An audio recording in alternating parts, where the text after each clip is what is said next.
Because I'm willing to fight against drug dealers if they Muslim, if they Christian, if they atheist, if they Buddhist, if they killing black men, guess what? I'm gonna say something about it. Because you know why? Just like you ain't gonna, like your boy said, it ain't gonna happen. Guess what? I'm not letting nobody sell you drugs without me saying that. I'm not gonna do it.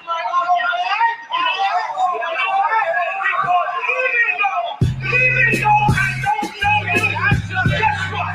Just like that's your boy, guess what? I'm your boy. Even though I don't know you, I'm not letting nobody tell you crap. You know why? Because I never saw you before. But you a black man like me. And it works out. My whole life was trying to find something to follow. Had loyalty, every man tried to borrow. Felt pain and a lot of sorrow. Got betrayed, so packed I didn't even have my heart broke. Living confused, about to lose hope. Cops got me on the side of the road like a sideshow. Need an antidote before I croak. Now I'm setting fire to rhythm man blues. Call this guitar smoke. Rebel with no cause, trying to find direction. The world got me vexed. Picked up a bad liquor habit that's hereditary from oppression. Felt like my life was on fire, trying to find an exit. Now look, 10 G's plus a good wreck. Sometimes a follower is a soldier, trying to find a good shepherd. Plus when you in hell, how did you excel? Wisdom the breath of life, I don't believe in fairy tale. Listen well to what I tell. No calling can cause pain. Something that a rebel knows very well. Can't you tell I was sent from the Lord? Got a tongue like a two-edged sword with a style that they might just record. The only thing equal is the curse for the wicked and the righteous reward. Have mercy on the men that don't see it. Separated from the tares. Now on my prayers and it's so be it. A rebel, take the world by word of mouth. UPK, we the rebels that you heard about. Yeah. And it ain't gonna stop till 100 virgins in the house and I'm handing verdicts out. Get rank, you ain't heard a clout without a shadow of a doubt. These devils hitting licks off us. Fuck the bank, I'm about to stone the pocket ticket office. Can't sweet talk us, cannot stop us. And plus I know the feds watch us. Telling people that they church full of witch doctors. Put us in prison, they stop violence. Meanwhile, UPK turning rebels into Rockwallers. In league with mighty men, and now I understand things that never truly made sense. Like why I'm crying at this funeral for a criminal, knowing he ain't innocent. It's fucked up, but my boot shine, standing between two priests, about to blaze on their ass, call it tough love. Look out for niggas just club and wouldn't touch a white bitch with OJ's black gloves. Father, forgive me for my error. I'm forever by your side, clean and purge me of all my flaws. This the reason I'm alive. Thank God for this truth, cause for a long time was a rebel without a cause. Look, man, first time I met Commander Junior Hanna, man, hit 3807. Rebel without a cause. My little daughter with me. Opened the door, he was dropping the truth on me and all that. Rebel he without said, a cause. Man, you know, you do your time. We taking the mountains, training in hand-to-hand combat. Rebel without a cause. This the reason I'm alive. Thank God for this truth, cause for a long time was a rebel without a cause. You cannot whoop us. We're already dead. We're already beaten down. We've been beaten down for 400 years. We already got the wounds.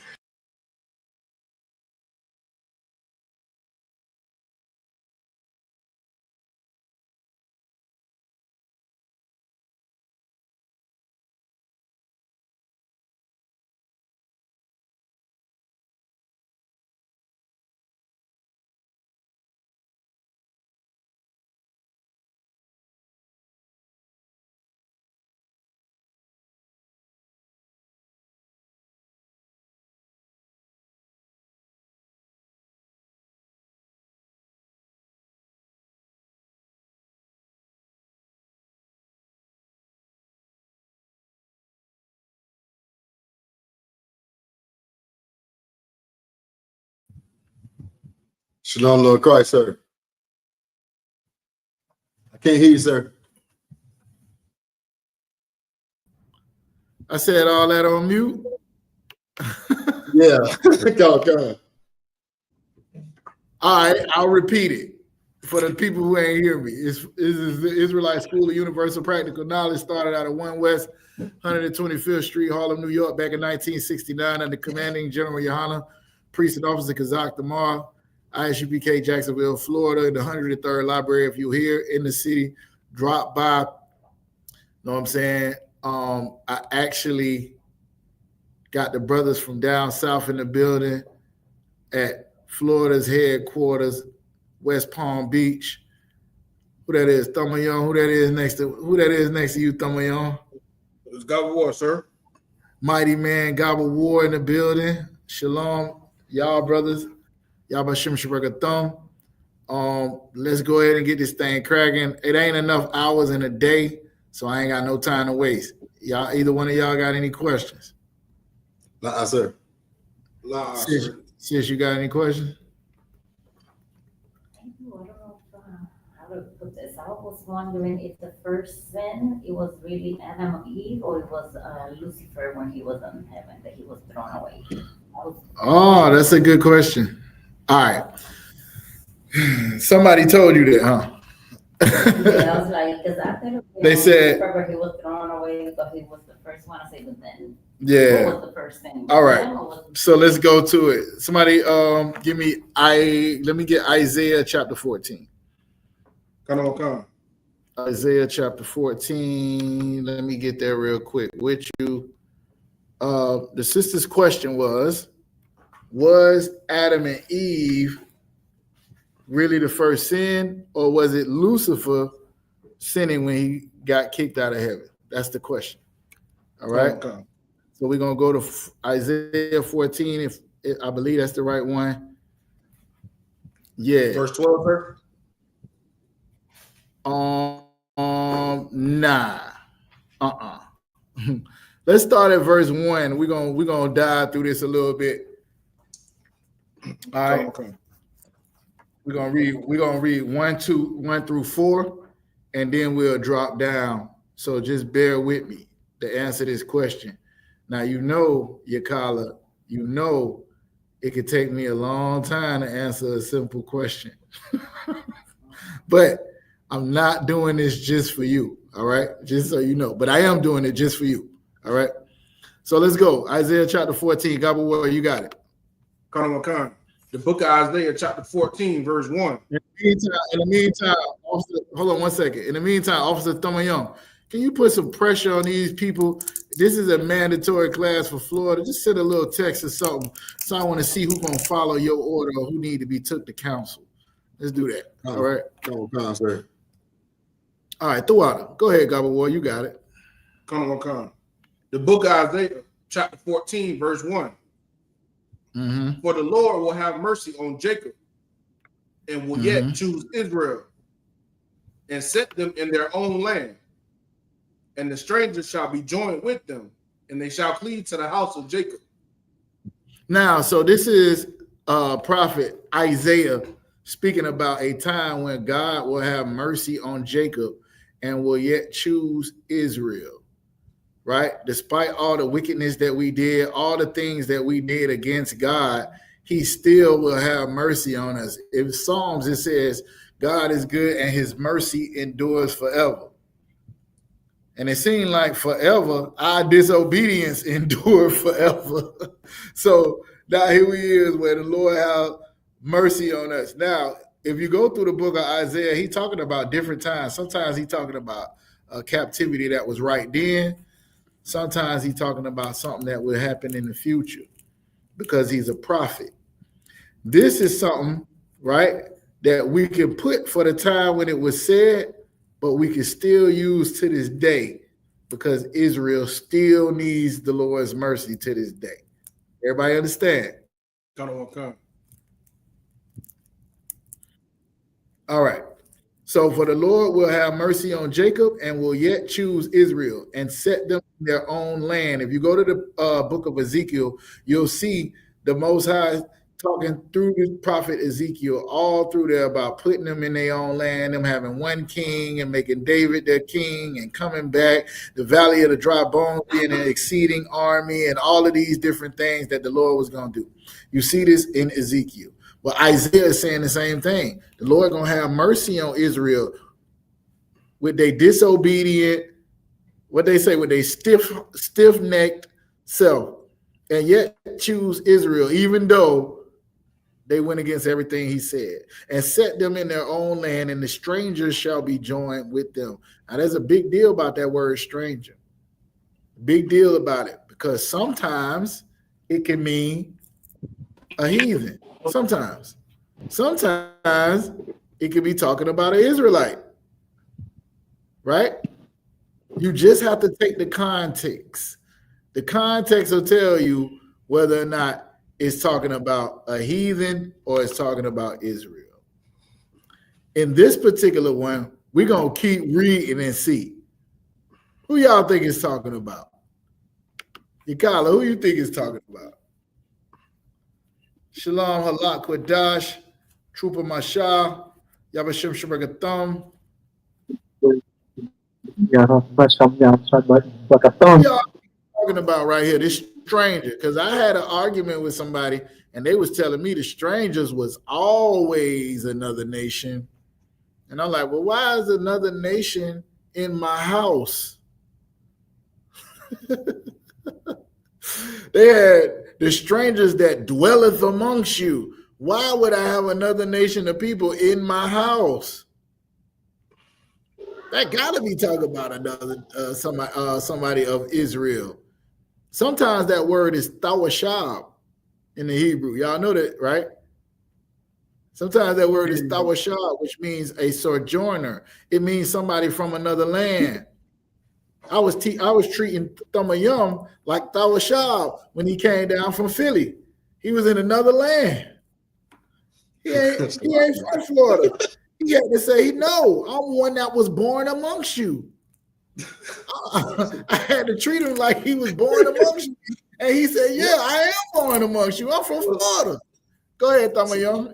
Go ahead. I'm a Floridian, sir. That's what I'm saying. But even if you wasn't, the law of the stranger is when somebody from another land comes to your land, you must treat him as one that has an inheritance in your land. That's a sidebar on the word stranger. You'll get in an argument with some Christians about that, right? About stranger. They'll try to make stranger always another nation. This is one of the times where it is another nation. And I'm going to tell you, context always supersedes everything when it comes to the Bible, because there's words in Hebrew that there is no English word for. So you got to try to look at the context to see what it's talking about. Read verse 2. And the people shall take them and bring them to their place. Mm-hmm. And the house of Israel shall possess them in the land of the Lord for servants and handmaids. Let me stop you right there. For everybody that's listening, this has absolutely nothing to do with the sister's question. This is just one of my favorite verses to read. The people gonna take these strangers and bring them to their place, and the house of Israel shall possess them. Now they always talking about y'all want slaves in the kingdom. Ain't no slaves gonna be in the kingdom. Well, what is this talking about? Why is the Lord having mercy on Jacob and Israel, and it's talking about them bringing people and possessing them in the land of the Lord for servants? This is what y'all got to understand. In the Bible, servitude is in every single nation. Everybody can't be king. I'd be like, what's up, king? We all kings. Everybody kings. Well, who you ruling over if everybody's a damn king? Everybody a king? Who's serving the kings then? Somebody got to serve the king. Y'all know that, right? Somebody got to serve the king. I'm in the ISUPK because I want to serve the king. I ain't the king. Yahushua is the king. Christ is the king. I want to serve the king. You want to be the king, don't you? Anyways, they shall take them and bring them to their place, and the house of Israel shall possess them in the land of the Lord for servants and handmaids. Now, the Lord having mercy on Jacob and choosing Israel got something to do with Israel possessing other nations of people for servants and handmaids. Is this blasphemy, Ryan? Ryan, is this blasphemy, or is it in the Bible? Are we just reading the Bible? I mean, we ain't did nothing but just read the Bible, and it said the Lord was going to have mercy on Jacob and Israel, and they was going to take people and possess them in the land of the Lord, not in the land of the wicked. In the land of the Lord for servants and handmaids. Here's the beautiful part about these servants. Keep reading. Cut on con. They shall take them captives whose captives they were. And they shall take them captives whose captives they were. He that leadeth into captivity shall go into captivity. That's in the New Testament. He that killeth with the sword must be killed with the sword. This is the patience of the saints. And they shall take them captives whose captives they were. What does that mean? Keep reading. Come on. And they shall rule over their oppressors. That means just what Jesus said, right? The meek shall inherit the earth. The first shall be last. The bottom shall be on top. Blessed is poor, because theirs are the kingdom of heaven. As he was talking about, the people that's on the bottom is the ones that's supposed to be on the horses. They supposed to be sitting up top. They supposed to be in rulership. But because of our disobedience, the Lord put a people over us that was a no people, because we wanted to serve a God that is no God. Everybody follow me. Keep reading, Gobble War. Let's get to the sister's question. Verse 3. And it shall come to pass in the day that the Lord shall give thee rest from thy sorrow and from thy fear and from the hard bondage wherein thou was made to serve. So this is talking about the Israelites serving in bondage. Now, a lot of people say that Isaiah 14 already happened, right? I never really asked that question in here, because here's what I know. If it already happened, it was one of our prior bondages, our prior servitudes, our prior, what they call it, captivities, right? If so, I had to read back up on it. It could be this one that's finna come up that they about to talk about now. But here's what I know. If the Lord brought us out of Egypt, which was the first captivity I know of in the Bible, that he'll bring us out of America. That's what I know. If the Lord did it for us before, he'll do it for us again. If we had oppressors that we ruled over before, then he'll make us to rule over our oppressors again. And it shall come to pass in the day that the Lord shall give thee rest. Brother say, won't he do it? Yes, he will. Anyway, it shall come to pass in the day the Lord shall give you rest from your sorrow and from thy fear and from thy hard bondage, whereas thou was made to serve. Now, this is the part where it comes up about what the sister asked. Read verse 4. That thou shalt take up this proverb against the king of Babylon and say, how have the oppressors ceased? Salaki. Thou shalt what? Take up this proverb against the king of Babylon. Thou shalt take up this proverb against who? The king of Babylon. This is what I want y'all to focus in on. All right? I want y'all to focus in on this. That thou shalt take up this proverb against the king of Babylon. Right? This is what this is talking about. An oppressor that we had, the king of Babylon. He oppressed everybody. Everybody.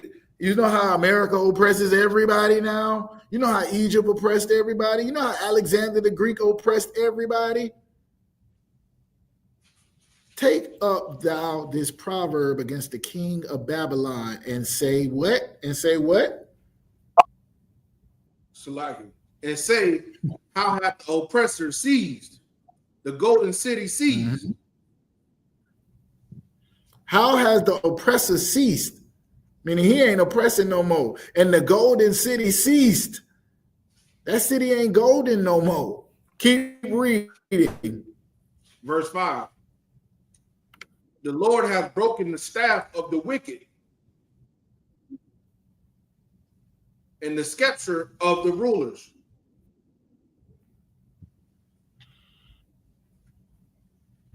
Keep going. Verse 6. Verse 6. He who smote the people in the wrath with a continual stroke. He that ruled the nations in anger is persecuted, and none hindereth. So check this out, right? He who smote the people with wrath with a continual stroke. Who is the he right there, sis?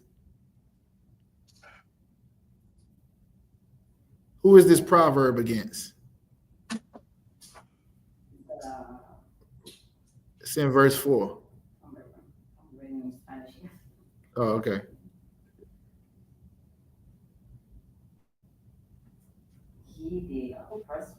The oppressor is the right answer. Verse 4, it says the king of Babylon. Remember, that's what this is about. He, the king of Babylon, right? He smote the people with wrath and a continual stroke. He ruled the nations in anger. Now he is persecuted and none hindereth, meaning nobody can stop what the Lord is going to do to this king of Babylon who stroked the people with wrath and who ruled the nations in anger. Y'all follow me? Everybody with me? I ain't lose nobody, right? Now that the Lord is persecuting this king of Babylon who was the wicked, right? And breaking down his scepter and smiting him because he smote the people and he ruled in anger. Now the Lord is breaking him down. Now read verse 7. Come on, verse 7. The whole earth is at rest and is quiet. The whole earth is at rest and is quiet, right? He was making all that noise. Now when he get broke down, the whole earth is at rest. We ain't got to deal with this fool no more. This is how it's going to be when the Lord destroys your oppressor this time too. Right. The whole earth's going to be at rest. The scriptures say that the land will enjoy its Sabbath while you're not there. But when you get back, you're going to be keeping the Sabbath. You'll get some rest. We'll get some rest. Right now, you got to work. You got hard bondage you got to serve up under this oppressor. But the Lord will yet have mercy on Jacob and yet choose Israel. Right? The whole earth is at rest and is quiet. Keep going. Come on. The whole earth is at rest and is quiet. They break forth into singing. They rejoicing. Good night. We ain't got to live up under this oppression no more. Let's talk about the king of Babylon. Don't forget. Verse 8. Keep going. Come. Verse 8. Yea, the fair trees rejoice at thee and the cedars of Lebanon, saying, since thou art laid down, no feller is come up against us. This is what's going on. The trees are nations. I know it sounds crazy. The trees are people. Hey, I had a live called "The Trees Are People," right? If you go in the Bible, you know how we say when it's talking about thou shalt not take part of this tree. Remember you asked me about Adam and Eve and they fall, right? Thou shalt not, you can have any tree, but this tree right here, you cannot have anything from this tree. You familiar with that part, sis? No. In Genesis, where the Lord told Adam and Eve, you can have all the trees in the garden, but this tree you can't eat from. Okay, the trees are people. You understand? No. They're nations. That's right. You can't deal with them. Here in this same spot where it's talking about Lucifer, the trees are people as well. You'll see that throughout the Bible. Blessed is a man that walk not in the with the ungodly. It starts talking about that, and it'll say, because he shall be like a tree planted by the rivers of water. Right? You locked in. You got the source. You got the Most High as your source. You a tree standing strong. You got all through the Bible where you'll see people referred to as trees. Most of the time it's Lebanon standing like a fir tree. But even Lebanon had to be up under Babylon when Babylon was great. Babylon was great. This king of Babylon ruled over them. And when the Lord took them out, even these trees, which is Lebanon, right? Yeah, verse 8. Yeah, the fir trees rejoice at thee. It's not talking about real trees. And the cedars of Lebanon, saying, since thou art laid down, who is the thou? The king of Babylon. Since the king of Babylon has been laid down, nobody came up against Lebanon and the other nations. Everybody follow me? Or y'all still stuck? Y'all still stuck in the church? Free your mind and the rest of I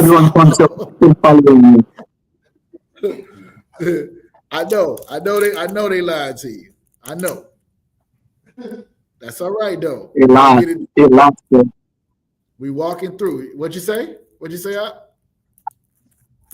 I said a lot, sir. They be lying to us a lot. Yeah, absolutely. They lied to us a lot. That's the point. But when you just read the story instead of what you heard about the story, you'll see that it's a lie. You'll see that it's not. Right now, it said, let's take up this proverb against the king of Babylon. That's right there in verse 6. I didn't make that up. Did I put that there? Is this a gotcha moment? Gotcha?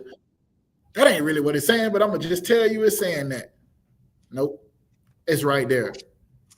These trees, when it says the cedars of Lebanon saying, are the trees talking, or are these people or nations of people that's saying this? Since this king of Babylon has been laid down, nobody else has came up against us. That's verse 8, right? Come. Read verse 9. I was going to skip down to verse 12, but I mean, let's go ahead and get it. Verse 9. Hell from beneath is moved for thee to meet thee at thy coming. Wait a minute. Wait a minute. Hell from beneath is moved to thee to meet thee at thy coming. Who is the thee and thy? Who is that? Slack, sir.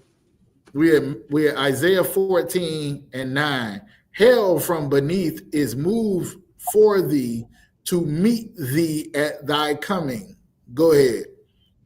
So when it says hell from beneath is moved for thee, is that talking about the house of Israel, sir? No. So if it's not, go ahead, Mashal. He's talking about Yahushua, sir. No, it's not talking about Yahushua. Anybody else? I get one more person to shot at it, and then I'll go ahead and tell y'all what it's talking about. Is it talking about the oppression? You ain't say Salakia. You say what? Is it talking about the oppressor, sir? No. All right. Remember, let me ask y'all this then. Maybe y'all don't know this. What is heaven? Salakia. Go ahead. Rulership. Heaven is the kingdom. The kingdom is rulership. It's not being oppressed by nobody else. Remember, that's what this is talking about. Them ruling over their oppressors. Heaven is not just existing, it's thriving. Remember what Christ said. The thief cometh to kill and destroy, but I have come that you might have life and have it more abundantly. You ain't having no abundant life being oppressed by another nation. Right. The kingdom that Christ is going to rule is so that the Israelites will not be oppressed anymore by other nations. They will be the rulers. Heaven is rulership, is thriving, is riches, is glory, is honor. All of that. Y'all get it, right? Come on, sir. So then what is hell?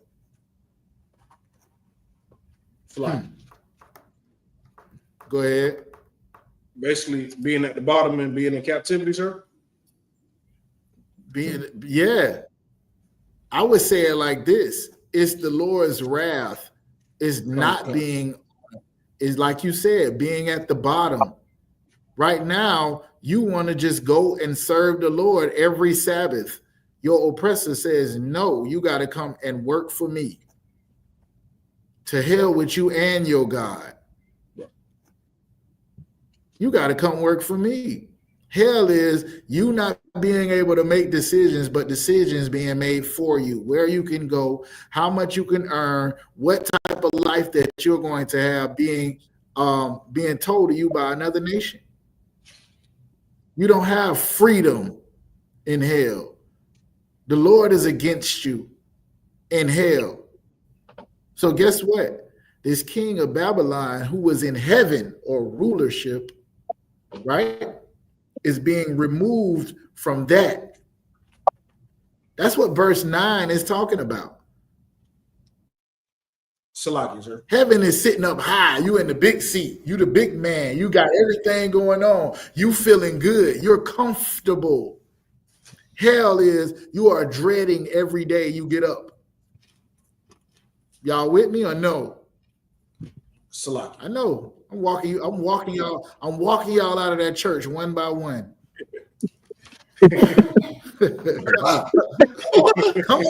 back to Bible. Go ahead, boy. Go ahead. You didn't state who the D was yet, right? You know who it is now, right? I accidentally stated it. I ain't you know who it is? I didn't catch it, sir. All right. I'm finna say it now. I didn't state it, but I did. The king of Babylon is the thee and the thy. He was sitting up high in the big chair. He's comfortable. He's ruling over every nation. Now the Lord has brought him down. He that ruleth the nation in anger is persecuted, and nobody can stop it. That's verse 6. That's verse 6. He, the one that ruled the earth in anger, is persecuted, and none hindereth. Nobody can stop what the Lord is doing to this mighty king that ruled over the nations and smote the people in wrath. Y'all get it or no? Come on, sir. If I could. I can slow down or I can. Let me know. Go ahead, Gabba. So the correct answer is the king of Babylon, but the wrong answer is oppressor. Like saying oppressor was the wrong answer, specifically the right answer was nope. The right answer is both of them is the right answer. Remember when I asked the sister about who it was earlier, and she said the oppressor, and I said yes, but specifically the king of Babylon. Okay. But however, we would use this same proverb when we got the second Babylon, which we're in right now. Right. Come on. Right? It's spiritually Babylon and spiritually Sodom and spiritually Egypt. And right now we being oppressed again. Right. That's why I said, in looking at the things that's in the Bible and the things that happen, it says it in the New Testament. It said, for what was written aforetime was written for our learning, that we may have hope. Right? General Hunter said that at my first Passover I ever went to, he did a whole lecture on how on slavery in Egypt. I never forget it. He showed pictures of on the walls, and then one of the pictures he showed, he was like, look at this picture. Why is Captain Akkad in ancient Egypt? And it looked just like Captain Akkad. The picture on the wall in Egypt of the slave looked just like Captain Akkad. I ain't never forget that. Here's my point. All of the other oppressions that happen, right? It's just a circle. Gobble war. Come on. The only way to get out the circle is Yahushua. That's it. Because every other time we got out of captivity, we went right back to serving the gods of the other nations. Good, we free. Now we can go smoke weed and deal with hoes and do everything we've been wanting to do. Instead of saying now we can serve our God and reign and rule over the entire earth like our God wanted us to do. You get it? Yeah, I don't. I get it right So now, if you sir. just say, if you say our oppressor, right, then people were going to automatically point it at the oppressor that we're dealing with now.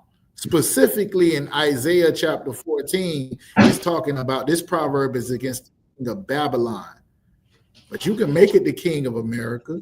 You can make it the king of Greece, like Alexander. You can make it any of these people that came after this right here. But this proverb is specifically about the king of Babylon. Somebody said something? Somebody said Salaki or something? Nah, sir. No? Yeah, well, All right. Salaki, Keep sir. going. We do got a question. Yeah, I'm going to keep going with this question, and I'll get to him. Come on, sir. So the book of Isaiah chapter 14, verse 9 from the top. Hell from beneath is moved for thee to meet thee at thy coming. It stirred up the dead. What's waiting for this king? What's waiting for this king? Hell is waiting for this king. Right. Servitude, being at the bottom, is waiting for this king. Hell that was beneath you, right? You were sitting in a high place. When you get brought down, right? Now you getting brought down from your high place and your high stature and ruling and being on top of the nations. Hell that's up under you, that servitude, is moved for you to meet you at your coming. Go to hell. You going to hell. This is why when somebody tell you going to hell, you can tell them, I woke up there. Hell ain't a place you go. You woke up there already. Right. If you ever lived in the slums of any city in Florida or any city in America, you've already been to hell. They want to scare you, and like you don't see people dying and getting robbed, and you don't see starvation and famine and sickness and all of this stuff right there where you at. Right. Oppression. This is hell. Hell, the oppression or the servitude is beneath you, is moved to meet you at your coming. That's where you're going, king of Babylon. Keep going. Come on. It stirred up the dead for thee. Even all the chief ones of the earth. Mm-hmm. It had raised up from their thrones all the kings of the nations. Hell, right, is coming up to meet you. This oppression has stirred up the kings of the nations, the chief ones of the earth. They done raised up all their thrones. Everybody, like if you wanted to put this on your oppressor now, that'll give you a good idea. You know how nobody like America? Because they have oppressed everybody. Just think about it like that. Just think about the king of Babylon being just like that powerful, where he getting in other people's business, he taking over everything, and everybody's waiting for him to fall so the nations can rejoice. It said that in verse 7. I'm not making that up. It have raised up from their thrones all the kings of the nations. Oh, they standing up, waiting and watching you fall because they're waiting to try to rule once you fall. Everybody with me? You with me, sis? You got me? You follow me? All right, go ahead. Verse 10. Verse 10. All they shall speak and say unto thee, art thou also become weak as we? Art thou become like unto us? So who is the thee? Nope. Who is the thee? Salaki. All that shall speak and say unto thee, art thou also weak as we? First of all, who is the we? Who is the us? Art thou become like unto us? Who is the us and the we? And then who is the thee? Anybody know who the us is? That's what people don't do in the Bible. They don't go line for line and make sure that you understand the story. Go ahead, Masha. Masha said that? Who said Salakia? I did, sir, but he could get a crack. He get a crack at it. Salakia, sir. Whoever The was first, go ahead. the us is the nation. The us is the nations. See it? It has raised up from their thrones all the kings of the nations. Remember, I said they all standing up now, watching as the king of Babylon falls to see if they can get a shot at the title to be the strongest nation on the planet. Remember, he was ruling over the nation. Look what it says in verse 6. You can't forget what you already read. He who smote the people in wrath with a continual stroke, and he that ruled the nations in anger. So if he ruling over these nations and now he's falling, he's persecuted, and nobody can stop it. These nations are watching as he fall, and they saying, verse 10, all that speak unto thee shall say unto thee, art thou become weak as we?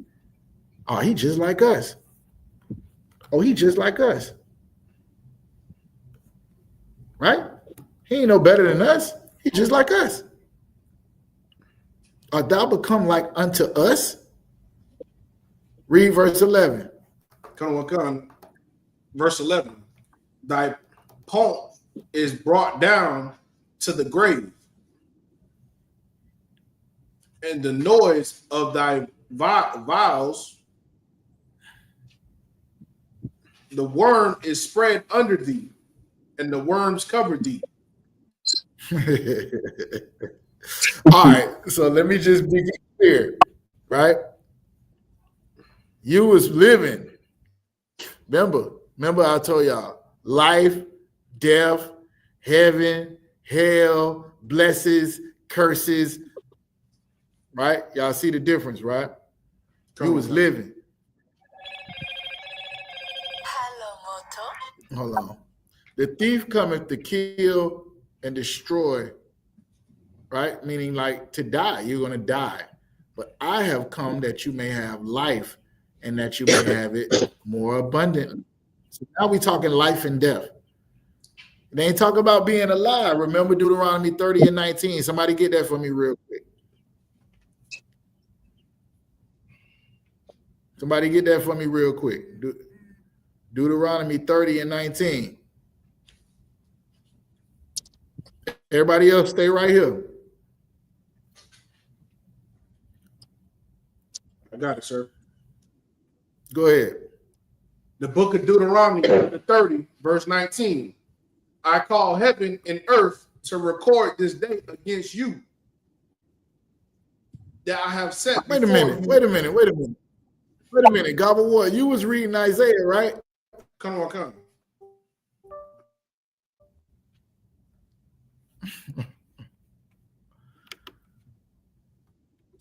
All right. Anybody else got Deuteronomy 30 and 19? Can I go on, sir? I have it. I want you to stay at Isaiah 14, Gobble War. We're going right back there. I want you to just hold that spot. You got some troopers in here. Know what I'm saying? You got men under you, Gobble War. Come on, sir. You ain't got to do everything. We can get this done together. Come on. Go ahead, Masha. You got it. This is the book of Deuteronomy, chapter 30, verse 19. I call heaven and earth to record this day against you, that I have set before you life and death, blessing and cursing. Therefore, choose life, that both thou and thy seed may live. So here we go, right? In Deuteronomy 30 and 19, he says, I have set before you life and death, blessing and curses. Therefore, choose life, that thou and thy seed may live. Now, everybody he's talking to is alive, but he's saying, choose life. This shows you that the life ain't just being alive. The death ain't just dying. How I have understood it, being in the truth, is that the life is Deuteronomy 28, 1 through 15. Right? The death is Deuteronomy 28, 16 on down. All the blessings that he said, blessed shall I be in the city, blessed shall I be in the field, blessed shall be the fruit of thy hand, blessed shall be the fruit of thy womb, blessed shall be this. Your enemies shall come against you one way and they shall flee 7 ways. This is all the blessings we supposed to have. That's life. That's life for real. Death is, your curse shall you be in the city, curse shall you be in the field. Your enemies shall come upon you and there shall be no might in your hand. Curse shall be, you know what I'm saying? You will plant vineyards for people and won't eat the grapes. This is death. Y'all follow me, right? Come on, now, sir. let's go back to Isaiah. It's saying he gonna die. He gonna die. Verse 11, thy pomp is brought to the grave and the noise of thy voice. All that noise you was making, right? Everything that you had pumped up, all this stuff that you had, that rah-rah you was doing when you was standing on top, all that beating your chest and all of that, that's going to the grave. And the void and the worms gonna eat it. You ever heard somebody say feeding the worms? Y'all know what feeding the worms mean? That means you going to die. You was living the life, now you're going to die. Right. Everybody understand? You understand death? This death? All right. Now, we did all that to get here. Verse 12. Come. The book of Isaiah, chapter 14, verse 12. How art thou fallen from heaven, O Lucifer, son of the morning? Oh, who? O Lucifer, son of the morning. Who is this talking about?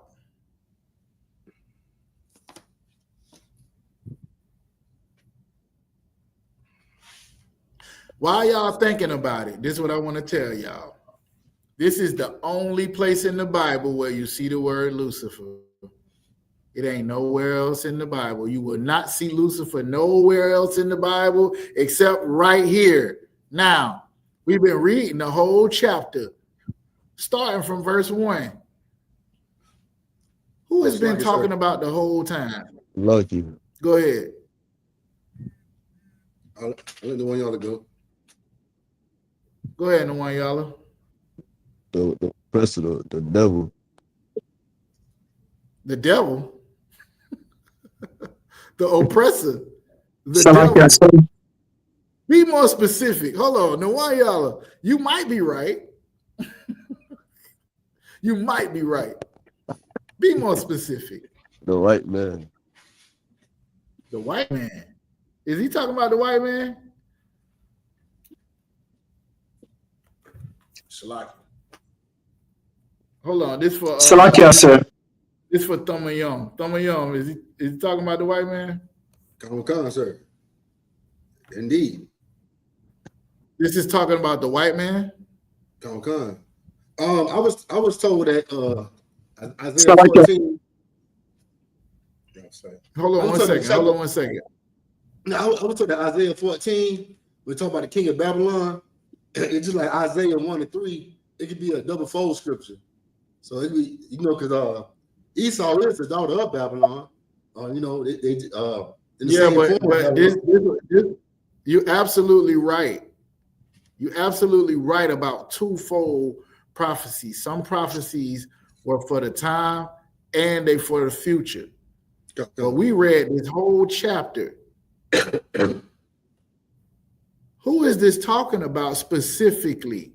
Right here, right now. I ain't talking about what y'all going through right now. I'm talking about when Isaiah wrote it. Who was this talking about? The king of Babylon. Salakia, sir. Hold on one second. I heard you say Salakia. I got you. This is the reason why I'm asking this question, because these are officers and I know they know what they're talking about and they're not wrong about what they're talking about. But what I want to make sure y'all understand is what's been put on this.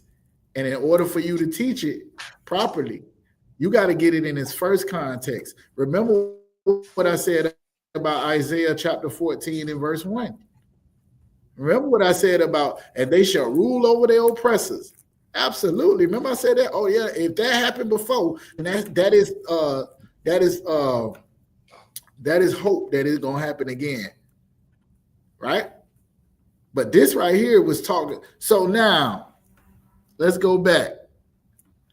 In verse 9, hell was moved to meet thee at thy coming. It stirred up there for thee, the chief ones that have raised up their thrones and the kings, and they shall speak and say unto thee. So it was talking about the white man the whole time, if it was talking about the white man.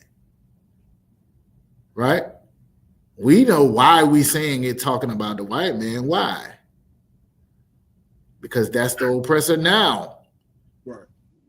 Was the white man the oppressor? This is before Alexander the Greek. Was the white man the oppressor during Isaiah's time or when he made this prophecy? Sir. No, so like I said, if I may, it was you're not wrong. You're not wrong about what you're saying. It is, but it's also talking about the oppressor that has been talking about the whole time. Somebody give me verse 4.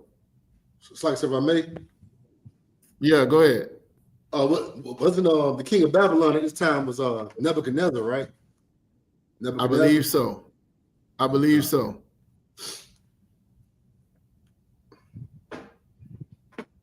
Verse 4. Somebody? In the book of Isaiah, chapter 14, verse 4, that thou shalt take up this proverb against the king of Babylon. Against who? The king of Babylon.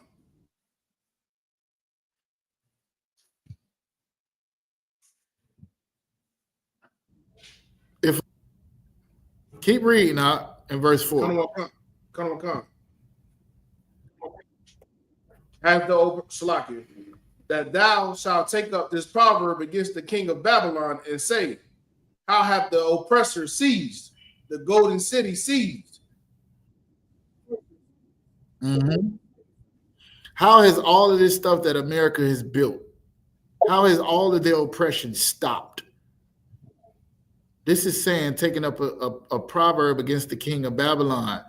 I believe it was Nebuchadnezzar at the time. I want to fact check that because I just believe so, but I ain't 1,000% sure. And if I ain't 1,000% sure, I ain't gonna speak on it. Because if I do speak, guess what'll happen? A fake Israelite will take a clip of you saying something that was a mistake. So you got to make sure go ahead, Thamayon. You can verify it. Yeah, I checked it. It was Nebuchadnezzar, sir. That's what I thought. So the king of Babylon that's getting brought down, right, had oppressed all the nations, sat on top of the nations. Now when we get to verse 12, how art thou fallen from heaven, O Lucifer? What is heaven, y'all?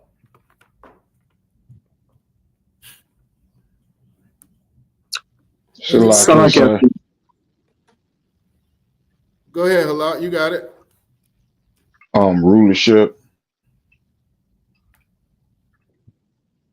How have you fallen from rulership, O king of Babylon?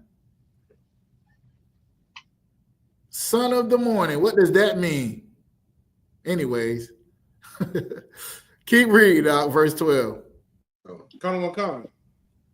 How art thou fallen from heaven, O Lucifer, son of the morning? Mm-hmm. How art thou cut down to the ground, which did weaken the nations? So this person is cut down to the ground that weakened the nations. Remember what it said up there? It hath raised up thrones and all the king of the nations, and they speak and say unto thee, art thou become weak as we? Art thou become like one of us? You can't forget everything you already read. The nations is saying to this king of Babylon, you done failed now. Ain't nobody can stop it. You've become weak just like us. Now they saying to them, how are you fallen from rulership, O Lucifer, son of the morning? How art thou cut down to the ground, which did weaken the nations? Let me ask y'all this. Why was the king of Babylon brought to the ground? Why did the king of Babylon get taken out of his position of rulership and authority and might and strength and glory and honor, which is heaven? How did he fall from heaven? And why? Verse 13 will tell you. Read verse 13. Verse 13. For thou hast said in thy heart, I will ascend into heaven, and I will exalt my throne above the stars of God. I will sit also upon the mount of the congregation in the sides of the north. Verse 14. I will ascend above the heights. Slide. Did you say something, sir? No, that wasn't me. Go ahead. Okay. Slide. Verse 14. I will ascend above the heights of the clouds. I will be like the Most High. Let's get that straight. For thou hast said in thy heart, and your heart is your mind. He thought, I will ascend into heaven, right? I'm going to be raised up. I will exalt my throne above the stars of God, meaning there was no limit to how high this man wanted to be as far as rulership and authority, to the point where he ruled over the nations. Still wasn't enough. I will sit upon the mount of the congregation in the sides of the north, and I will ascend above the heights of the clouds. You know how much power he wanted? I will be like the Most High. That's how high this king wanted to be. I will be like the Most High. I will be God. Right? Here's the thing. When the Lord raised you up, see, this is the reason why Christ deserves to be the king, because no matter what, while he was around here walking on water, raising the dead, healing the sick, he never took any credit for anything. He always gave the power and authority, or he gave all of the glory to the Most High for all the power that he got. If you go to Colossians, where they say he thought it not robbery to be equal with God, but made himself of no reputation, it tells you because of his humbleness is the reason why the Lord have made him a name above, given him a name above all nations, that every knee gonna bow and every tongue gonna confess Jesus Christ to the glory of the Father. That's the part the Christians miss. To the glory of the Father. You think Nebuchadnezzar was thinking about God? You think the king of Babylon was thinking about the God of Israel while he ruling and destroying over the other nations? Yeah, right. He said, I am God. Y'all ain't never heard your oppressor say that in movies and stuff like that? I am God. That's how he feels. That's what's in his heart. That's what's in his mind. Right? I will be like the Most High. Read verse 15. I'm going to prove to you that it's still talking about a man. It's not talking about no angel. The verse 15. Read verse 15. Can you hear me, sir? Yeah. All right. The book of Isaiah chapter 14, verse 15. I can hear you. Come, sir. Yet thou shalt be brought down to hell, to the sides of the pit. Verse 16. They that see thee shall narrowly look upon thee and consider thee, saying, is this the man that made the earth to tremble? Is this the what? Is this the man? Is this the what? Is this the man? Is this the angel? Is this the man? Wait a minute. Hold on. Wait. Lucifer. We're talking about Lucifer, right? Come. They that see thee shall narrowly look upon thee, because you brought down from, you no longer way up here. Now you just like us. They're going to look at you and see to thee, right? Saying, is this the man that made the earth to tremble? that did shake the kingdoms. Now, in the breakdown where they talking about, where we bring it to today's time, our people look at the white man, look at their oppressor like he is untouchable and nothing will ever happen to him. The One West breakdown where you bring this thing on to our oppressor today, if they're going to look at him one day and say, is this the man that caused the earth to tremble, that shook kingdoms? This can't be him. He's going to have on his suit and tie and glasses in a museum somewhere. Right. And they're going to be like, nah. This was the mighty man who ran America? You got to be kidding me. Y'all follow me or no? Sir. Your oppressor was brought down, the same way your oppressor was brought down in Egypt, the same way your oppressor will be brought down in America. And they're going to look at him and say, is this the man that made the earth to tremble, that did shake the nations? Right? Now, I said all that to say this. Lucifer was talking about the king of Babylon in the Bible. Everything that they told you about Lucifer being Satan and him being kicked out of the heaven and all of that other stuff, right? It was taken from other texts that was not in the Bible and imposed on the Bible. You get it?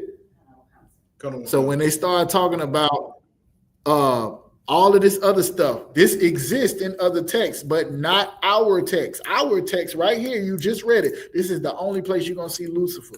If you don't believe me, somebody Google how many times is Lucifer mentioned in the Bible. Go ahead. This will be like a Christian. Yes, the Christian. But here's what I'm saying: It became a part of Israelite culture after the Second Temple. Meaning, once you got to remember, we was oppressed under Babylon. So it's Babylonian myths that we brought out with us, came out of Babylon. Just like when we came from up under the Greeks, we was Grecians. We had Greek mythology added. Now you got a virgin birth and a half man, half God, and all of that is Greek mythology, and they mixed it with Yahushua, who was one of the greatest men in the Bible. This king of Babylon, they mixed it with whatever story they had about this person being kicked out of heaven, and they move it and use certain scriptures to put that there, but it's not. You just read it. We just read it, right? Y'all with me or no? Y'all understand? Kind of, sir. Now, let me just say this real quick so I can get through the question, and then you got it, Mashah. That being said, Adam was the first person given the breath of life, which is the ability to follow laws. A sin is a transgression of the law. So if nobody else would, all they was given in Genesis 1 was be fruitful and multiply, and you can have every tree. That's what they said. So all these people, they had one thing to do: be fruitful and multiply and subdue the earth and all of this. That's what he told them. But with Adam, this tree right here, you can't deal with at all. You got work to do. You got to map the stars out. You got to name the animals. You are set apart. You now have rules you have to abide by. You have to take a wife that's flesh of your flesh and bone of your. You can't just sleep with anybody. Everybody understand, right? Come on. So Adam and story of that is when he breathed the breath of life into him, he gave him laws. He gave him rules to live by, that if he lived by them, that he would bless him and make him better than everybody else. And if he did not, then he would go against the Most High and he would have to deal with the wrath of the Most High. So in the Bible, the first sin is Adam and Eve, because they were the first people in the truth, with the truth. All right. Lucifer, that story is not in the Bible anywhere. Dare somebody to find it for you. They might take you to Revelations, which is at the end of the Bible, and it's talking about nations again. So, anyways, everybody understand that, right? The answer to the question. Okay. Go ahead, Mashah, you got it. Salakia, sir, I was gonna say that's maybe just like you said, the entire chapter 14 talk about the king of Babylon, who is Lucifer. When you get to the bottom, I think at verse shoot. Let me see. If you keep reading, I think it started talking about somebody else. Okay, but not entirely. That's maybe if we refer to some. I think it starts talking about Assyria too, which was another captivity that we went into. When you get down to the bottom, but up until here it does start with. But here's the point, and this is why we bring it to our oppression now and the white man. It's talking about different captivities and Lord yet choosing Israel. That's the whole point of this.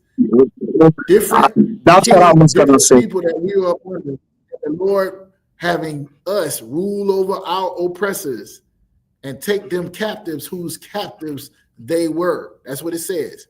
Y'all get it? Yeah, that one concern. I got it. All right, no sweat. Any other questions on this before I move? All right, anybody up here that got any questions? Salakia, sir, we got one question in the chat. Nope, I ain't asking about the chat. Stop putting that damn question up there. How many times I got to take that down? I don't want it up there. I got it. I know Michael's all like cussing me out right now.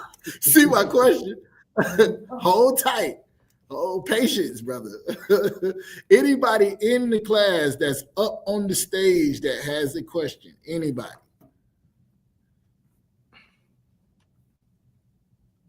All right, let's go. Can I get a breakdown on Galatians chapter 5, verse 13?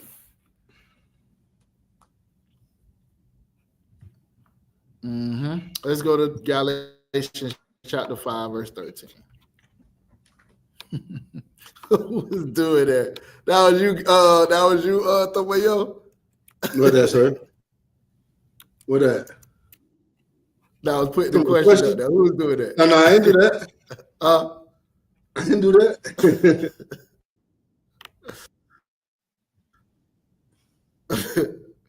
Somebody was putting it up there. Anyway, it's all good. I like help.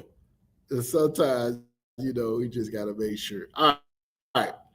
So this is Paul writing a letter to the Israelites, right, in Galatia. He was talking about circumcision, I think. Let's read the first verse, and then we'll skip down to verse. I don't got time to read this whole chapter, but I want to. Let's go ahead and read verse 1, and then we'll skip down to verse 10. Somebody, let me see. Nawan Yala, who else in there? Akaz, can you read it? You somewhere where you can read? Yeah. Colonel Khan, what was it? It was Galatians first? You hear me? Yeah. Can you hear me, sir? Galatians. Yeah, I can hear you loud and clear. Galatians chapter 5, verse 13.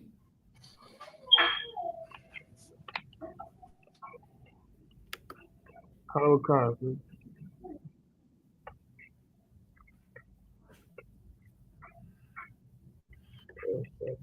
Now I gotta see the other Akaz. There's two Akazes in Florida now.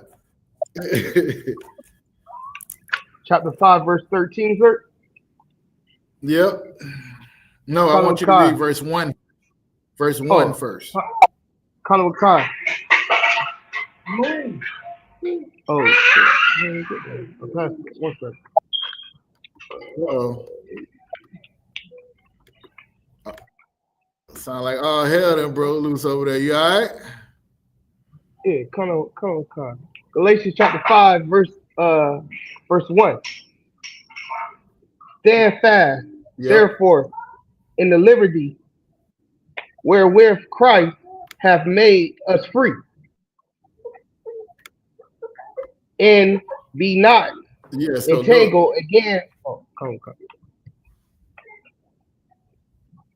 No. I might have a little bit of a delay, but stand fast, therefore, with the liberty wherewith Christ have made us free, and not be entangled again with the yoke of bondage. What is it talking about when it say bondage? It's talking about you being bonded based on your sin. You trapped, right?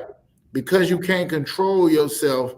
Now, the things that you want to do, is he saying in Romans chapter 6, I believe, the things you want to do take over your life.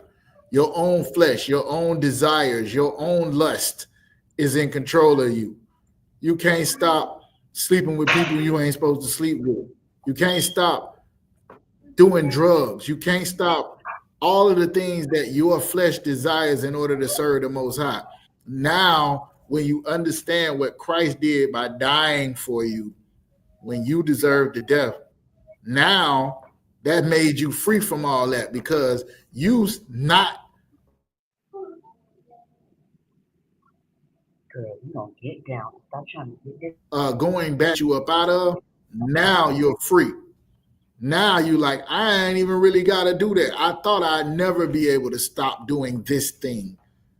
But because of my understanding of how my brother gave his life for me, now I'm free from that stronghold of whatever it was that was holding me from serving God. Everybody understand? Counsel. Know when a Christian read this same verse, he ain't seeing that at all. Stand fast in the liberty wherewith Christ have made us free. What a Christian sees when he sees that is Christ has given us the ability to go out and sin. That's what Right. it is. That's what it is. We are free to sin because Christ has made us free. That's not what that means, Akim, Akwathian, brothers and sisters. That's not what that means.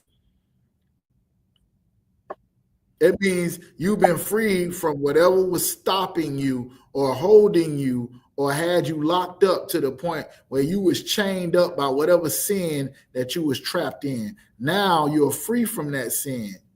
Everybody understand? Anybody not understand? All right, let's go to verse. All right, go ahead.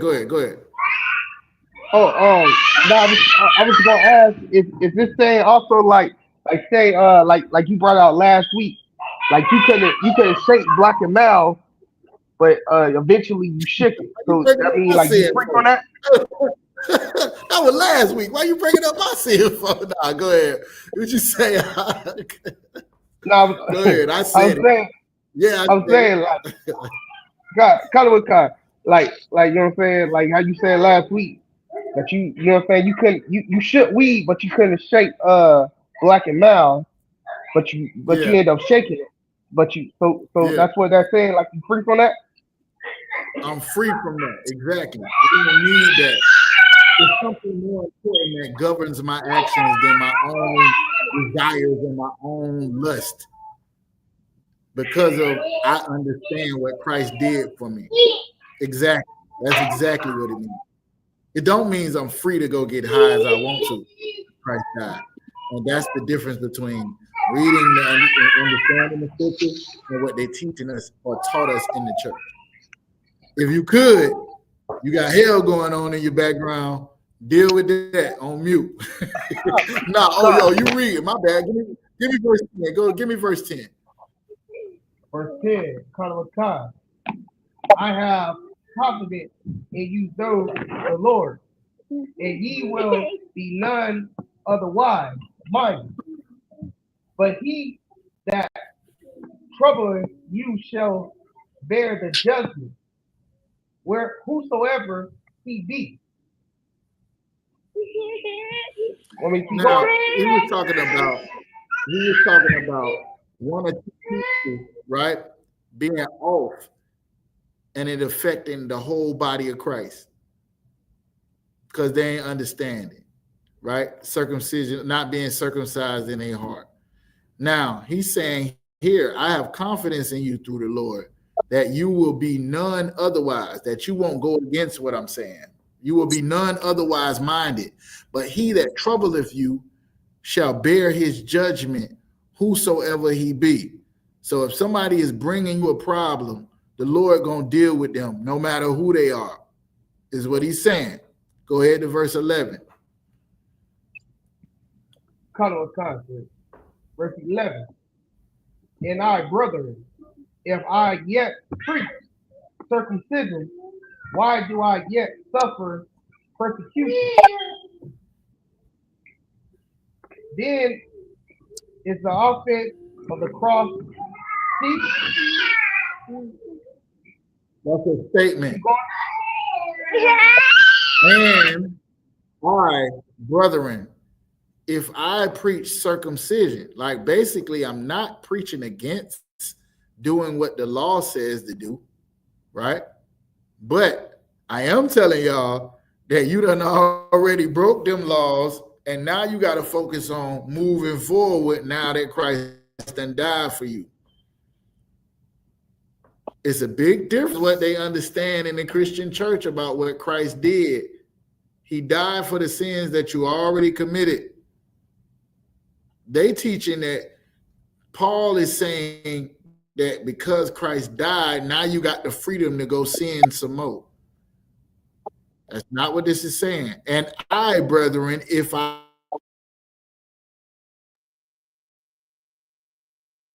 yet preach circumcision on the 8th day, why do I yet suffer persecution? That right there is a question. Since I'm telling you to keep the law, why am I suffering persecution? Then is the offense of the cross cease, right? You got to understand that the cross is something that is terrible. The cross ain't something you wear around your neck. The cross is them killing your Lord and Savior. Your King died for you. Now, if he was preaching that the cross, Christ died on the cross, was for you to be have freedom to go sin, then he could see why he would be persecuted. But he's preaching that Christ dying on the cross is the reason why you should keep the law. I know y'all gonna have to read this 5 more times. We ain't got that kind of time. Go to verse 12. Color of concept. I would they were even cut off with trouble you. I wish that the people who was giving you a hard time about coming into this truth, you know, all the people that knew you when you was a whatever you was in the world, them people, I wish the people that was giving you a hard time about coming in this truth was cut off. I wish you ain't have to deal with them because you here trying to change your life under the newness and that you get for walking and understanding what Yahushua did for you. I wish that you ain't have to deal with them people. Go ahead to verse 13. Color of concept. For brethren, ye have been called into liberty. Only use not liberty for an occasion to the flesh, but by the love serve one another. This is it right here. For brethren, you have been called to be free, to come up out of whatever was holding you back. You shouldn't use that freedom for an occasion to your flesh, to serve your flesh. But you should use that freedom to serve one another. You should use the freedom you got of being able to serve the King and serve the Most High as a thing to say, I will never do anything against the Lord's people again. I will never steal from the Lord's people again. I will never kill the Lord's people again. I will never slut a woman out, the daughters of Zion again. I will never serve drugs to the Lord's people again. That's the liberty you got now. You can say that. Y'all understand or no? That's the liberty. People gonna try to hold you back to whatever you used to be in the world and however you felt and whatever you did when you trying to come into the truth. But you wasn't circumcised on the 8th day. You ain't never been to Jerusalem. Or you ain't kept the Sabbath all your life. They only saying that because they want you to be the disgusting sinner that you was before. That's why. Here you is trying to serve God. Who you think you is? You think you better than us? Who you think you is? That's the problem they have with you. Remember, Christ said that. If you go to the scriptures, he said, you know what I'm saying, know that if people hate you, they hated me first. They don't hate you. They don't even know you. They hated Christ. Why did they hate Christ? Because him being perfect proved how disgusting they was. See, before Christ came and did it, you could say all of us like this. All of us don't keep the law. All of us are sinning. All have fell short of the glory of God. Right? Now Christ saying, nah, you got a new opportunity. You become a new creature. Now you ain't got no excuse. Be perfect. Be perfect now. Right? Every time I bring out 1 John, where it started talking about perfection and he that have the spirit of God don't sin because he can't sin, Christians get mad at me like I wrote it. They get mad at me like I put it in the Bible about being perfect and never sinning. Oh, you will sin at all? Why would I? I'm afraid I'm going to die. I think I'm going to die if I sin. I know too much. Y'all ever heard somebody say, what they say? Dang, I can't think of how they say it. Ignorance is bliss. Y'all ever heard that term before? Ignorance is bliss. You don't know no better. You could go out and just do stuff. It's like people when you're young, right? And you go out and you sleep with everything moving. You're a teenager. You're trying to holler at everything moving. You're trying to smash everything moving. And then you learn about what happened with that. You get a disease or you get a wicked baby mama or you get something that causes you to see that ain't how you should be living. Now you got to learn the hard way. When you could have learned by learning and then doing the thing the right way and watching other people go through hell for living a life that's not pleasing to the Lord. That's what y'all got the opportunity to do. Y'all the only people on earth with the truth. You got the words of God right in your face and you understand it better than anybody on the planet. Now, can you use that as an excuse to go back out in the world and do whatever the hell you want to? Or should you use it to never do any of that stuff again and to serve the Lord with your whole mind, body, and spirit? Ain't no Christian teaching this in no church. It's not because they don't want to. God of war, they have a zeal for the Lord, but not according to knowledge. They have a zeal for the Lord, but not according to knowledge. Now you get an opportunity to learn the truth. This freedom that you got is not for you to go and serve your flesh. It's for you to come in and serve our King Yahweh Shah and to serve the Most High. That's what it's for. And to serve one another, because brotherhood is the entire spirit of the law. Why am I not killing any of my brothers? Why am I not sleeping with my brother? It's all about loving somebody as yourself. That's what this opportunity is about. Everybody understand? Come on. Let's see if we got any other questions.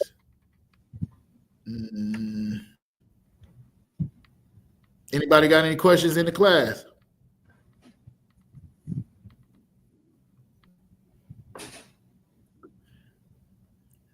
All right. Well, this is what we're gonna do. We'll just keep rolling through it.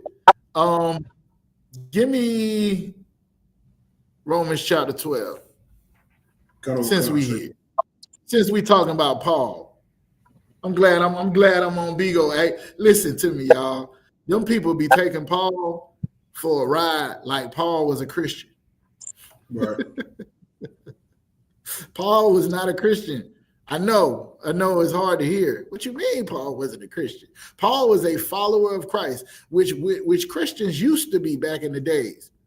They used to be followers of Christ. Now that term means somebody with a cross around their neck. Somebody that's speaking a language that you don't understand in front of everybody. Somebody that shout around for you don't understand what's going on with them.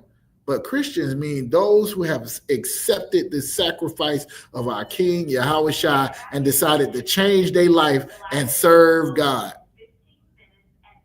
That's what it is. Now, that being said, give me Romans chapter 12. Come on, Who haven't read yet that can read? Anybody that haven't read? Hold on one second. Anybody up here on the stage that have not read yet that is able to read? Come on, sir. Oh God. I think Halak was first. If you could, Halak, can you read Romans chapter 11? I'm sorry, Romans chapter 12, verse 1. My bad. So now that you understand, like we're talking about the freedom that come along with serving Christ, and I was explaining to y'all that Christians thought that freedom was now you get to go and be a disgusting sinner and do whatever you want because Christ died for that. And the freedom was that nobody can put you back the way you was and talk about who you was or who you used to be in the world no more because Christ paid the price for the sins that you did. That's the freedom. Come on, sir. This is the book of Romans chapter 12, verse 1. I beseech you, therefore, brethren, by the mercies of God, that ye present your bodies as a living sacrifice, holy, acceptable unto God, which is your reasonable service. Hey, can y'all hear me? Come on, sir. My mic had went out. Brother read it. I beseech you, there, brethren, that you present your bodies. This is what you do now. Now that you understand the sacrifice that Yahweh made for you, you present your body as a living sacrifice. Hold on, y'all. I don't like this Halloween background, so y'all seen it? It's kind of weird to me. Let me get rid of it. I had to get rid of it. I wasn't trying to get rid of y'all. I'm trying to get rid of the background. All right. I don't know. Maybe it was a class. It must have been a class that brother taught on paganism or something. Yeah, go ahead, Gabor. I was gonna say, is there a way to edit that? Or yeah, you can, but I only got about 13 minutes. Well, okay. Actually about 11, 12 minutes in the class. So at this point, it don't even make no difference. I beseech you there, brethren, now that you know what Christ did, the sacrifice he made, that you present your bodies as a living sacrifice, right? He sacrificed his life. Now you're alive. What are you sacrificing? You're sacrificing the things of this world that you want to do. The things in this world you want to chase after. We sacrificing our time, our money. We sacrifice everything for the work of the Lord. I know y'all don't want to hear this. Here's the thing, y'all. You have the opportunity right now to go out and fulfill every lust and every desire that your heart desires. But just don't claim to be in the truth as you do it. The trap is open. The strip club is open. Just call the hoe. She waiting on you to call her. Just call the dude. He waiting on you. Go ahead, do that. Just don't claim to follow Christ while you're doing it. Just don't shame my king after he done gave his life for you. Don't do that. You in the truth? Be in the truth. Present your bodies as a living sacrifice. Holy. That means you separate. You ain't like everybody else. In the truth, you better get used to being not like everybody else. You a damn alien. Who in the world is even crazy enough to think that they can live by the laws, statutes, and commandments? Y'all know what Christians teach.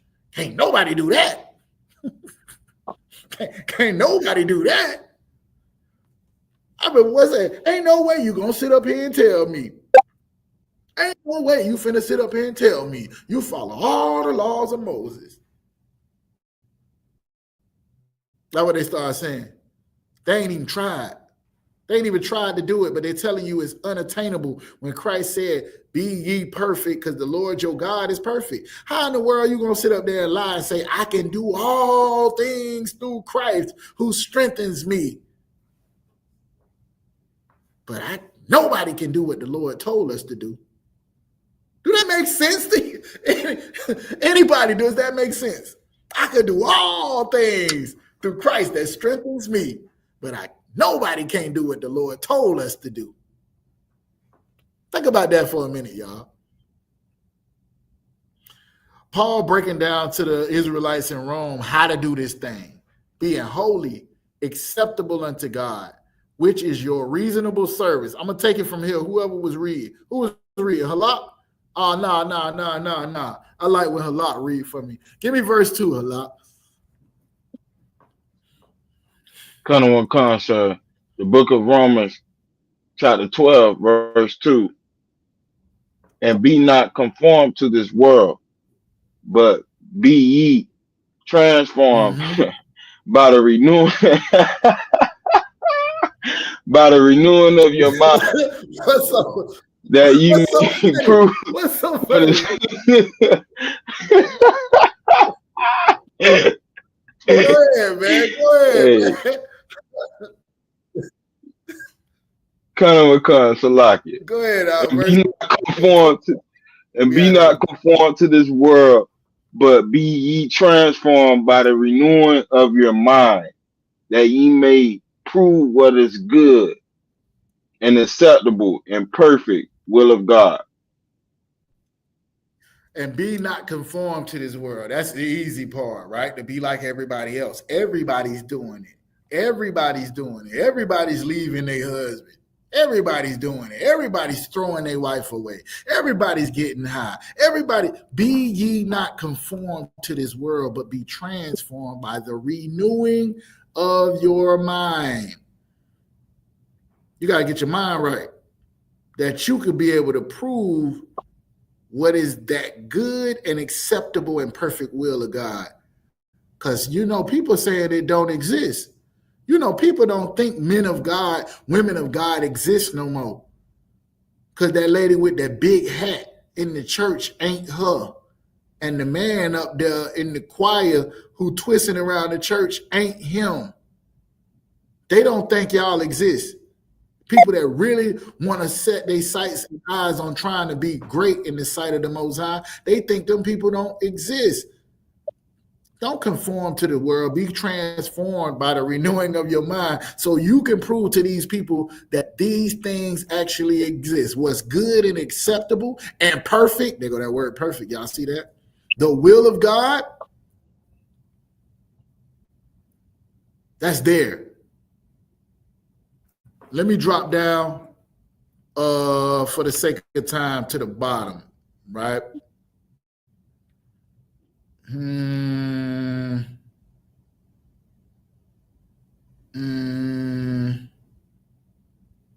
Give me 19 through 21 and we'll get up out of here. Oh, no. Yeah, give me 19. Give me 18. Damn. Give me 17.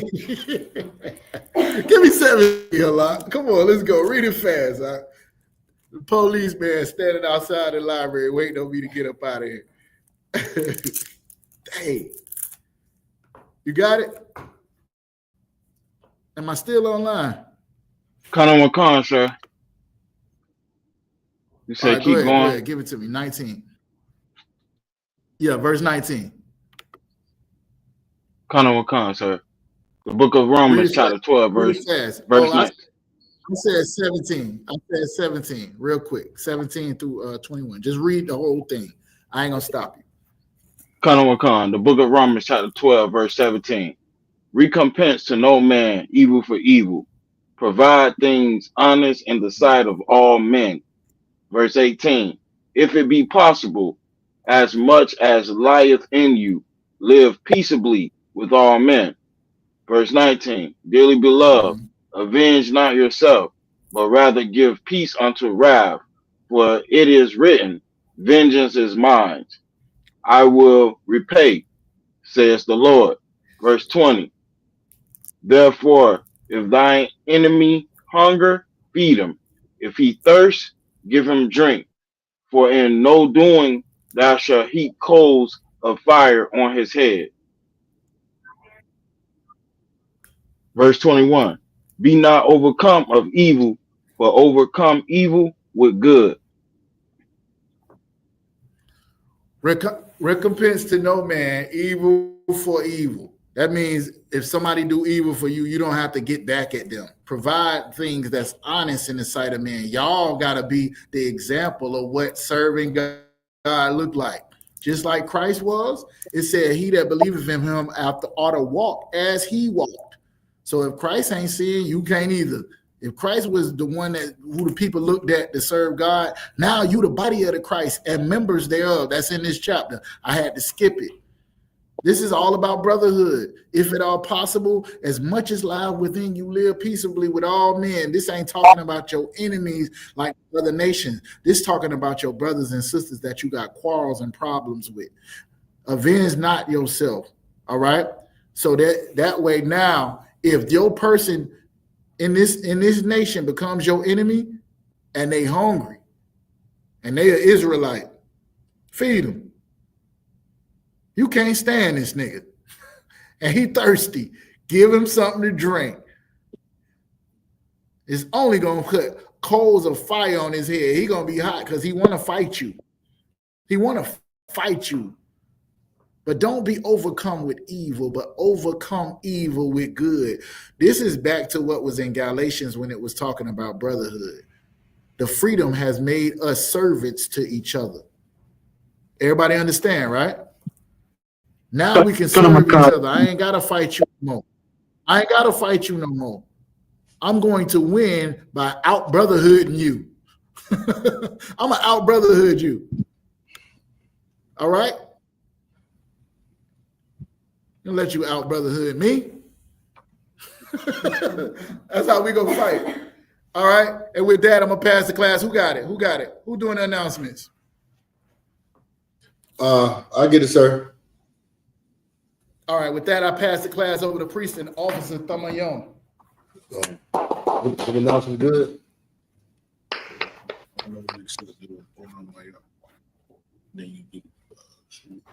Yeah, that's great. All right, Minnie Israel, Elijah. Security announcements. Rule for new brother and sister. When a new brother and sister comes into the school, they are off limits for 6 months. They are to be saluted only. They are here to learn and to shed themselves of the world. If they need transportation, the teacher will provide it or arrange it.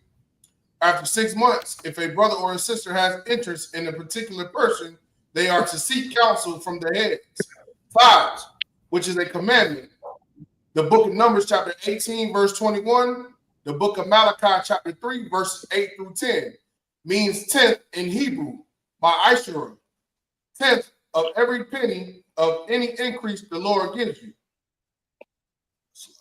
Upcoming holy convocations, which is the Feast of Purim, Salah.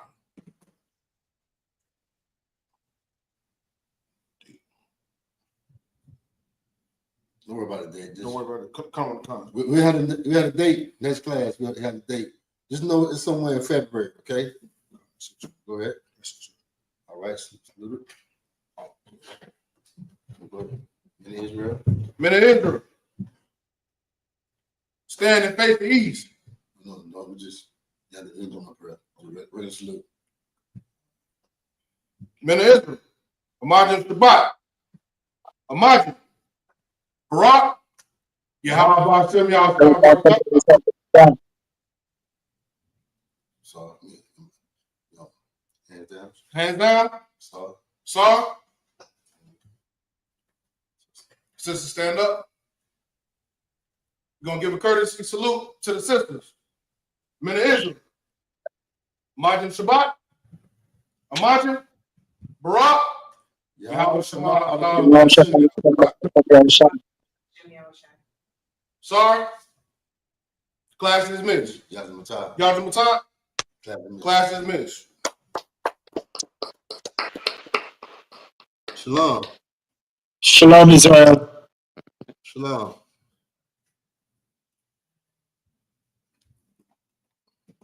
Shalom.